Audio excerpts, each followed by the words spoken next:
ఈ వీడియో చూసే ముందు మిగతా 11 పార్ట్స్ చూసి అప్పుడు ఈ వీడియో చూడండి. మీకు ఈ కథ పూర్తిగా అర్థమవుతుంది. నందిని గతం. ఒక దశాబ్దం క్రితం నల్లని దట్టమైన మబ్బుల చాటున బద్ధకంగా పడుకున్న సూర్యుడు మెల్లమెల్లగా చుట్టూ కమ్మేసిన తెల్లని మంచు పొరల్ని చీల్చుకుంటూ బయటకొస్తున్నాడు. పచ్చని చెట్లు కింద వాటి మీద పడిన మంచుని బొట్టు బొట్టుగా కిందకి ఈదుముకుంటూ వేడి కిరణాల ఉషోదయం కోసం ఎదురు చూస్తున్నాయి. ఎవరో అలికినట్టు రోడ్లన్నీ మంచుతో తడిచిపోయింది. ఒళ్ళు విరిచి రెక్కలను గాల్లో ఆడిస్తూ అందనంత ఎత్తుకు ఎగురుతూ గోల చేస్తున్నాయి గువ్వలు గోరింకలు. ఈ అందమైన ఉదయకాల సమయంలో ఒక ఇంట్లో నందిని, అమ్మా నందిని ఎక్కడున్నావు, నందిని అంటూ ప్రేమగా పిలుస్తున్నాడు రఘురాం. పొద్దున్నే జాగింగ్కి వెళ్ళొచ్చి బావి పక్కనున్న అరుగు మీద కూర్చొని షూలేస్ విప్పుతూ, నీ ముద్దుల కూతురు ఇంకా లేవలేదు సార్. రఘురాం వెంటనే కుడివైపుకు తల తిప్పి చూశాడు. సార్ అని మర్యాదగా పిలుస్తున్న భార్య వైపు. ఆకుపచ్చ రంగు అంచు, గోల్డ్ స్పాట్ రంగు చీరలో మ్యాచింగ్ పచ్చరంగు రవిక వేసుకొని తలంటూ స్నానం చేసి అది ఆరడానికి కాటన్ టవల్ని తలకు చుట్టి చేతికేసిన ఎర్రని మట్టి గాజుల సవ్వడుల మధ్య మొగుడికి చివాట్లు పెడుతుంది. గుమ్మంలోనే భర్తకి ఎదురొచ్చి చేతిలోని అట్లకాడతో స్వాగతం పలుకుతూ,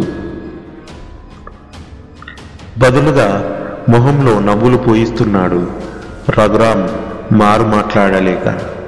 ఎందుకంటే పిల్లానికి ఎవరైనా భయపడి తీరాల్సిందే కదా. బెడ్ మీద పడుకొని సాగుతుంది ఆలన. ఎప్పుడనగా లేపాను దాన్ని, అసలు లెక్క చేస్తేనే కదా నా మాట. ఇప్పుడు లేచి రెడీ అవుతుంది పిల్ల. కోపంగా కళ్ళు పెద్దవి చేసి, చూడు నీ అతి గారభం వల్ల అది ఎలా తయారైందో, అసలు దాన్నని ఏం లాభం, ఇదంతా నీ వల్లే అంటూ పైకి మాత్రమే కనిపించేలా విసురుకుంటూ చిరుబురులాడింది రజని. అరే, వయసు పిల్లలు అంతే, ఆ మాటకొస్తే ఆ వయసులో నేను అంతే. ఇప్పుడు నా స్థానంలో నా కూతురుంది. There is nothing wrong with that అంటూ నందినిని వెనకేసుకొస్తున్నాడు తండ్రి Raghuram. This is too much. I don't tolerate this type of behaviour Raghu అంది పోపులో వేసిన ఎండుమిరపకాయలాగా చిటపట చిటపటలాడుతూ. సరే సరే, నేను తనతో మాట్లాడతాను. You just relax Raj. ముక్కు ఎగరేస్తూ దోశ మాడిపోతుంది అనుకుంటూ వెళ్ళి చూడు అంటూ భార్య చిరుకోపాన్ని దారి మళ్లించాడు రఘు. అయ్యో, నొసలు మీద చెయ్యి వేసి దీని గోల్లో పడి ఆ సంగతే మర్చిపోయా అనుకుంటూ వేగంగా నడుస్తూ వంటగదిలోకి వెళ్ళింది రజని. ఇంతలో వెనుక నుంచి వచ్చి 2 చేతులతో చటుక్కున రఘు కళ్ళు మూసింది నందిని. ఎవరో చెప్పండి చూద్దామంటూ. ఇంకెవరు, మై క్యూట్ లిటిల్ మై నందు అంటూ ఆలోచించకుండా జవాబు ఇచ్చాడు రఘు నవ్వుతూ. వెంటనే తండ్రికి ఎదురుగా వచ్చి నిలబడింది. పొడవైన నల్లని మెరిసే జుట్టు, దానికి ఆసరాగా చంద్రవంక లాంటి నడుము, చూస్తేనే ఆకర్షించే తేనె రంగు కళ్ళు, అవసరమై సరిపడా ఎత్తు, దానికి తగ్గ స్తమనం, అందమైన నవ్వు, దానికి జతగా ముత్యాల్లాంటి పల్లవరస. అబ్బా, అచ్చు మా అమ్మే అని మనసులో ఆమె అందాన్ని చూస్తూ మురిసిపోతూ ఆమె చేతిని పట్టుకొని ప్రేమగా, అమ్మా ఈరోజు కాలేజ్ లేదా? ఎందుకు లేదు డాడీ, ఉందిగా, అందుకే ఇంత బాగా రెడీ అయ్యింది. ఎలా ఉన్నా డాడీ? ఈ బ్లాక్ అండ్ వైట్ చుడిదార్లో? నీకేంది తల్లి, మస్తున్నావు, జస్ట్ లైక్ యాన్ ఏంజిల్. లోపలే మురిసిపోతూ, thank you so much daddy, love you too బేటా అని ప్రేమగా కూతుర్ని బుగ్గల్ని ఆనించాడు రఘురాం. సరే అయితే నేను అర్జెంటుగా కాలేజీకి వెళ్ళాలి, లేట్ అవుతుంది, ఓకేనా అంటూ టేబుల్ మీదున్న స్కూటీ కీ తీసుకుంది. నందు, తినేసి వెళ్ళమ్మా, మీ అమ్మ దోశ వేస్తుంది నీకోసం కష్టపడి కొంచెమైనా తినేసిపో. లేదు నాన్న, ఐ హ్యావ్ టు గో. చేతికున్న వాచ్లో టైం చూసుకుంటూ, లేట్ అయిపోతుంది నాన్న, మళ్ళీ ఈ ట్రాఫిక్ ఒకటి తెలుసుగా నీకు, బాయ్ నాన్న, అమ్మకి చెప్పొద్దు అంటూ బయటకు పరిగెత్తింది. 4 అడుగుల్లో రజని గుమ్మంలోకి వచ్చేలోపే, ఉసే నందు, ఆగవే, తినేసి వెళ్ళు అని గట్టిగా అరిచింది. సారీ అమ్మా, ఇట్స్ టూ లేట్, బాయ్ అంటూ రివ్వున స్కూటీ డ్రైవ్ చేసుకుంటూ వెళ్ళిపోయింది. అలాగే కూతుర్ని చూస్తుండిపోయిన రజని, ఏం పిల్ల, ఏం లోకము, అసలు చెప్పిన మాట వినదు, మొండిఘటం అని భావోద్వేగపూరిత దీంతో ఎలాగ వేగాలో నేను అనుకుంటూ నిట్టూర్చుతూ ఉండగా, ఆకలేస్తుంది, ఆ దోశలేవో నాకు పెట్టు, అది బయట తినేస్తుందిలే, దాని గురించి నువ్వేం వర్రీ అవ్వకు, తల్లి ప్రేమ నెరిగిన రఘురాం అన్నాడు. తప్పుతుందా మరి అనుకొని నిట్టూసు నిరాశంగా తలవాల్చి లోపలికొచ్చి, తెస్తానుండండి అని హ్యాండ్ వాష్ చేసుకొని రజని స్వెటర్ తీస్తూ ఓకే అంటూ ఉత్సాహంగా పాట పాడుతూ సింక్ దగ్గరికి వెళ్ళాడు రఘురాం. 2 పదుల వయసుల్లోనే పెళ్ళై ఉద్యోగం చేసుకుంటూ 4 పిల్లలకు తండ్రై 6 పదుల వయసుకి దగ్గరవుతున్న ఒక సామాన్య సగటు మనిషి. ఉన్న దాంట్లో అన్నీ అమ్ముకొని 3 కూతుర్లకు పెళ్ళిళ్ళు చేసి తల మీద భారాన్ని దించేసుకొని మిగిలిన దాంతో అలా హాయిగా ప్రశాంతంగా నవ్వుతూ నవ్విస్తూ ప్రేమిస్తూ బండిని నెట్టుకొస్తున్నాడు.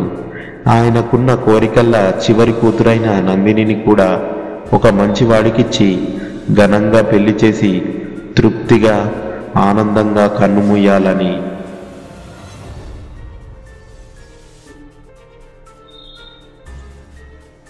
చుట్టూ రకరకాల పచ్చని చెట్లు, పాదచారులకు నడవడానికి వీలుగా మధ్య మధ్యలో కాంక్రీట్తో వేసిన బాటలు, దానికి ఇరువైపులా అన్ని రంగుల్లో మెరుస్తూ మురిసిపోతూ అందంగా నవ్వుతున్న గులాబీల సోయగాలు, ఆహ్లాదకరంగా పరిమళిస్తూ మైమరిపింపజేస్తూ మొక్కలను సంరక్షించే ఆ అద్భుత పువ్వుల ఉద్యానవనంలో చుట్టూ కొమ్మలతో నీళ్ళలా పరుచుకున్న పొగడ చెట్టు మొదట్లో వేసిన కాంక్రీట్ బల్ల మీద రుసరుసలాడుతూ కూర్చొని ఉంది నందిని.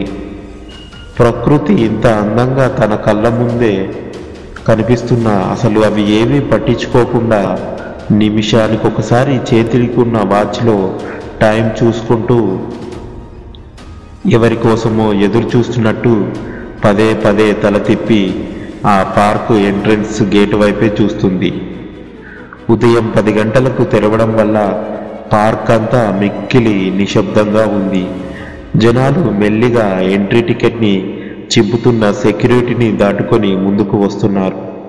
కానీ తను ఎదురు చూసే మనిషి మాత్రం ఇంకా ఆమె కంట పడలేదు.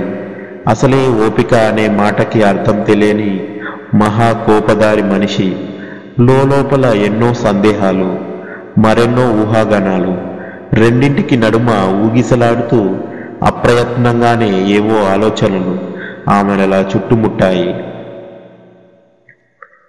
పొగడ చెట్టు కొమ్మల మీద ఏవో పేరు తెలియని 2 వైపులా పులింగాలు వాలి కారణంగా లేకుండానే అరుస్తూ కీచులాడుకుంటుంటే, ఇంకో పక్క ఒకదానికొకటి దొరకకుండా ఒక్క కొమ్మ నుంచి ఇంకో కొమ్మకి వేగంగా పరిగెత్తుతూ దాగుల మూతలాడుతూ గోల చేస్తున్నాయి. వృక్షశ్రేయికలు ఉత్సాహంగా నవ్వుతూ ఉల్లాసంగా గాలితో నాట్యం చేస్తున్న పువ్వుల అభినయాన్ని హుందాగా కాలు మీద కాలు వేసుకొని పరధ్యానంగా చూస్తున్న ఆమెకి ఏదో జ్ఞాప్తికి వచ్చినట్లు తన హ్యాండ్ బ్యాగ్లో ఉన్న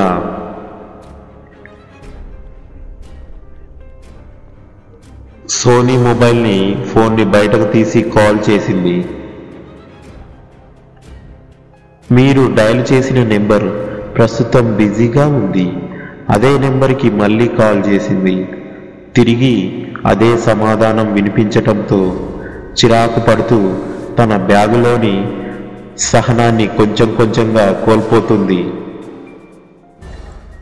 మొబైల్ గ్యాలరీలో ఓపెన్ చేసి తనతో పాటు ఫోటో పక్కలో ఉన్న వ్యక్తిని తదేకంగా చూస్తూ ఉండిపోయింది.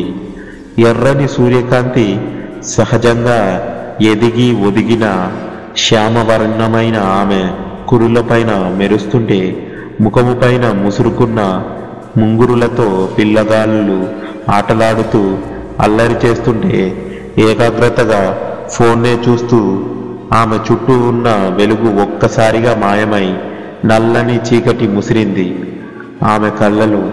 ఆమెకు అర్థమైంది, ఎవరో కనిపించకుండా వెనుక నుంచి వచ్చి ఆమె రెండు కళ్ళను మూశారు. సుకుమారంగా దోబుచులాడుతూ మూసిన రెండు చేతుల్ని విసురుగా పక్కకి నెట్టి విడిపించుకుంటూ, ఇంకా చాలు, నేను వెళ్తున్నా, ఓకే అంటూ త్రాచుపాముల బుస్సున పైకి లేచింది. అప్పటిదాకా లోపలే అణిచి ఉంచిన కోపాన్ని చేష్టల ద్వారా బయటకి వ్యక్తపరుస్తూ వెంటనే ఆలస్యం చేయకుండా తన కళ్ళెదురుగా వచ్చి ఎర్ర గులాబీలు పట్టుకుని నిల్చుని, ప్రియమారా అందంగా నవ్వుతున్నాడు సుహాన్. క్షమించమని ఆమె చుబుకం పట్టుకొని ప్రతిమలాడుతూ ఎగిసే నిప్పుల మీద మధురమైన మాటలతో నీళ్లు చల్లే ప్రయత్నం చేస్తున్నాడు. కానీ ఆ మధురమైన మాటున విషము మురిపించే నవ్వు చాటున లోతైన ఆలోచనలు ఉంటాయి. అతను రెండు వైపులా పదునున్న కత్తి. అతను తొందరగా ఇతరుల మనసును చదవగలడు. అతను అనుకున్న దానికోసం ఏమార్చగలడు. అలాగే ఎవరినైనా ఒప్పించగలడు. పూర్తిగా స్వార్థపరుడు. తన పేరుకు తగ్గట్టు బాహ్యంగా చాలా అందంగా కళ్ళకి ఆకర్షించేలా ఉంటాడు. చూడడానికి ఒడ్డు పొడవు, మంచి దేహద్రూఢ్యం, తెల్లని మేనోఛాయ, కోలమొహం, సూదిలాంటి ముక్కు, ఎగసే ఒత్తైన నల్లని కేశములు కలిగిన సుహాన్ ఆ అందం చివరన అంతులేని అగాధం కూడా ఉంది. బ్రతిమలాడే అతని చేతిని విసిరికొట్టి అతన్ని దాటుకుంటూ ముందుకు వెళ్ళబోతుంటే ఆమె చెయ్యిని పట్టుకొని వెనక్కి లాగి తన కళ్ళలోకి సూటిగా చూస్తూ, దయచేసి క్షమించు, అసలు ఏం జరిగిందంటే అని చెప్పేలోపే, ప్లీజ్ ఆపు, ఇంక నీ సోది ముచ్చట్లు, కనీసం బ్రేక్ఫాస్ట్ కూడా చేయకుండా నీకోసం మార్నింగ్ నుంచి వెయిట్ చేస్తుంటే ఊపుకుంటూ 1 అవర్ తర్వాత వచ్చావు. నువ్వు మళ్ళీ నీ బ్లడీ డాష్ డాష్ డాష్ ఇవ్వకు నాకు, ఓకే అంటూ కోపంగా కళ్ళెర్ర చూస్తూ చొక్కా పట్టుకుంది. అరే, నీ కోపాన్ని కంట్రోల్ చేసుకొని నేను చెప్పేది విను అన్నాడు చొక్కా విడిపించుకుంటూ. రే, ఒక్కసారి నేను చెప్పేది విను నందు, నాకు అసలు ఏం చెప్పకు, నేను వినను అంటూ 2 అడుగులు ముందుకెళ్ళి, నిన్ను చూడడం కూడా నాకు ఇష్టం లేదు అని చేతితో తన కళ్ళను మూసింది. తన కోపం తీరా తాకుతుందని గ్రహించిన సుహాన్, జస్ట్ లిజన్ రా నందు అంటూ తన వెనకే మెల్లిగా అడుగులు వేస్తూ, నిన్న లేట్ నైట్ యానివర్సరీకి నీకు విష్ చేసినప్పుడు నాతో ఫోన్లో ఏం చెప్పావే, రేపు మన లవ్ యానివర్సరీ కదా, ఇద్దరం సేమ్ మ్యాచింగ్ కలర్స్ వేసుకుందాం, బ్లాక్ అండ్ వైట్ కాంబినేషన్లో అని అన్నావు. బట్ నాకు వైట్ షర్ట్ లేదు కదా. నందు ఆలోచనలో పడింది. తను నాకు లేదని చెప్పి నిన్న డిసప్పాయింట్మెంట్ చేయడం ఇష్టం లేక ఇప్పటికిప్పుడు ఎర్లీ మార్నింగ్ బ్రష్ కూడా చేయకుండా ఒక్కొక్కడి దగ్గర మరీ షాప్ తిరిగి ఓపెన్ చేయించి వెతికి నీకోసం కొత్త వైట్ షర్టు వేసుకొని వస్తే కనీసం కనికరం కూడా లేకుండా అంటూ తన వెనక వచ్చి నిలబడ్డాడు. అది విన్న వెంటనే కోపం సడిలిపోయి తన మనసును తెల్లగా మంచులా కరిగిపోయింది. వెంటనే కనికరిస్తే చురుకనైతానేమో అని భావించి అది కనిపించకుండా కోపం తగ్గనట్టు బెట్టు చేస్తూ పైపైన నటనతో సుహాసిని చూడకుండా అలాగే నిల్చొని ఉంది. తన కోపం పోయిందని అర్థమైపోయిన సుహాస్ తన వెనుకే ఇంకా దగ్గరగా వెళ్ళి అంటున్నట్టు నిలబడి తన మునివేళ్లతో ఉరికే ఆ ముంగుర్లను సరిచేస్తూ ఆమె చెవిలో, హ్యాపీ యానివర్సరీ నందు, నేను నిన్ను ఎంతగానో ప్రేమిస్తున్నానని చెప్పగానే ఆమెలో సున్నితమైన భావోద్వేగాలు ప్రేరేపితమై మీటిన వీణ దేహంలో శృంగార నాడులన్నీ కంపించిపోయాయి. అతని మాటలు చేష్టలతో చిన్నపాటి భూకంపపు తాలూకా ప్రకంపనలు సృష్టించాడు ఆమె లోపలే. చేతిలోని ఎర్రని గులాబీలు ఆమె చేతికి అందిస్తూ సన్నని ఆమె నడుము మీద చెయ్యి వేసి అతని వైపుకు తిప్పుకున్నాడు. వసంతకాలపు కోకిలలా పూర్తిగా అతని వశమైపోయినా ఆమె అతని అనుకూలంగా కదిలించి చురుకల్లా గుచ్చుతున్న అతని చూపులకు నేరుగా చూడలేక సిగ్గుతో తలకు కిందకు వాల్చింది. ఆమెను వేధింపదలచి అన్ని వైపులా చూస్తూ ఎవరూ లేరని నిర్ణయించుకొని ఇరువురి మధ్య గాలి వెళ్ళే చోటు లేకుండా ఆమెకి దగ్గరగా బంధించి సిగ్గుతో ఎర్రపడ్డ ఆ లేలేత బుగ్గపై తన పెదవులతో గాఢమైన ముద్రని వేశాడు. మైకంగా ఆమె కనులు మూసి ఆ ఆదర చుమ్మనకు మాధుర్యమై ప్రేమపాశంలో పడి కొట్టుకుపోతుంది. ఎవరో వస్తున్నట్టు అలికిడిని చెవిన పడగానే తన చేతులను సుహాన్ని కొంచెం ఎడంగా తోసింది. గులాబీ పువ్వుల్ని తీసుకొని బెట్టు చేస్తూ ముందుకు వెళ్ళిపోతున్న నందినిని వెనకే బతిమిలాడుతూ వెళ్ళి కొద్దిసేపు ఇక్కడే మాట్లాడుకుంటూ టైం స్పెండ్ చేద్దాం ప్లీజ్ రా అంటూ అలా లాలనగా బుజ్జకిస్తుంటే లోపలే సంతోషంతో ఉబ్బి తబ్బిపోతున్న నందినిని కాదనలేక సరే మాట్లాడుకుందామంటూ అతనితో వెళ్ళి ఎదురుగా ఉన్న బల్ల మీద కూర్చొని, నీకు సిగ్గులేదా? కనీసం బ్రష్ చేయకుండా వచ్చి ముద్దు పెడుతున్నావు. అవును, లాస్ట్ టైం వీకెండ్లో నువ్వు బ్రష్ చేయకుండా నన్నేం చేశావో గుర్తు చేయనా? అయితే just top it I say you bloody అంటూ సిగ్గుపడింది. బ్రష్ చేయలేదు అంటే నమ్మేశావా? నేను చాలా హైజీనిక్, మరీ నీలా కాదు.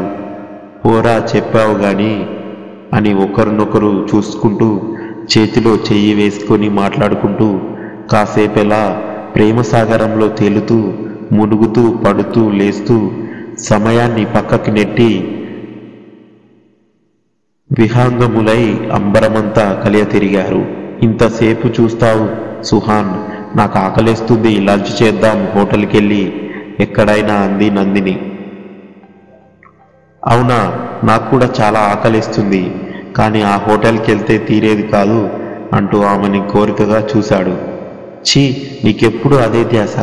మీకు ఎన్నిసార్లు పెట్టినా మీ మగాళ్ళ ఆకలికి అంతే ఉండదు ఏంటో. ఇంత అందంగా ఎదురుగా పెట్టుకొని తినకుండా ఉండగలనా? బేబీ చెప్పు నవ్వుతూ చేతిని గిచ్చాడు సున్నితంగా. ఏదైనా మన పెళ్లి తర్వాతే అర్థమైందా అంటూ అతని ముక్కు పట్టి లాగింది. ఓసే, నీ నేల్స్ గుచ్చుకుంటుంది అంటూ సుహాన్ అరిచాడు. ఐఎమ్ వెరీ సారీ సుహాన్, ఇందాక కోపంలో నీ కాలర్ పట్టుకున్నా, సారీ అంటూ గడ్డం పట్టుకుంది ప్రేమగా. ఇట్స్ ఓకే, పర్వాలేదులే, నీ కోపం గురించి నాకు తెలుసుగా అన్నాడు మన్నింపుగా చెయ్యి నొక్కుతూ. హో, thank you so much for understanding అని దగ్గరికి తీసుకొని లాలనగా హత్తుకుంది. సరే సరే అని తను కూడా హత్తుకొని చిన్నగా నవ్వాడు మర్మగర్భంగా. సరే పద పోదాం అంటూ లేచి ఒకరినొకరు చెయ్యిలో చెయ్యి వేసుకొని నడుచుకుంటూ ఎంట్రన్స్ గేటు వైపు వెళ్తూ, సరే ఇంతకీ ఏ హోటల్ వెళ్దాం చెప్పు నందు అంటూ ఆమె అభిప్రాయాన్ని అడుగుతున్నాడు సుహాస్. ఇంతలో ఇద్దరు పోకిరీలు ఎదురుగా నడుచుకుంటూ వస్తూ నందిని వంక చూసి ఆమెనికి వినిపించేలా చిన్నగా, ఏ ముద్దురా పోరి అనగానే రెండోవాడు, రేటెంతుంటుంది అంటావు మామా అన్నాడు. ఆమె పక్క నుంచే మూర్ఖంగా నవ్వుకుంటూ ముందుకు వెళ్ళిపోతుంటే మెరుపు వేగంతో వెనుక నుండి రెండోవాడి చొక్కా పట్టుకొని గట్టిగా లాగింది. ఊహించని పరిణామానికి కంగు తిని ఊహించని ఏమైందో తెలుసుకునే లోపే నందిని ఎడమ చెయ్యి వాడి చెంప మీద పెద్ద శబ్దమే చేసింది. పక్కనే ఉన్న సుహాస్ ఏం జరుగుతుందో అర్థం కాలేదు. రేటెంతో ముందు మీ అమ్మని అడుగు చెప్తుంది అనగానే సిగ్గుతో తలదించుకున్నాడు.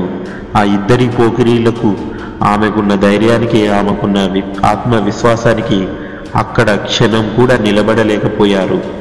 చుట్టూ జనాలు పొగడం చూసి తమకే ప్రమాదమని ఊహించి కాళ్ళ బేరానికి వచ్చాడు. సారీ సిస్టర్, సారీ, వదిలేయండి అంటూ చొక్కా విడిపించుకుంటూ దీనంగా మొహం పెట్టాడు. జాగ్రత్త, ఒళ్ళు నాలుక కంట్రోల్లో పెట్టుకొని మాట్లాడు. ఏమన్నాడు వాడు? నందిని వైపు చూశాడు సుహాన్. రే, ఏమన్నావు బే అంటూ మీదికెళ్ళాడు సుహాన్.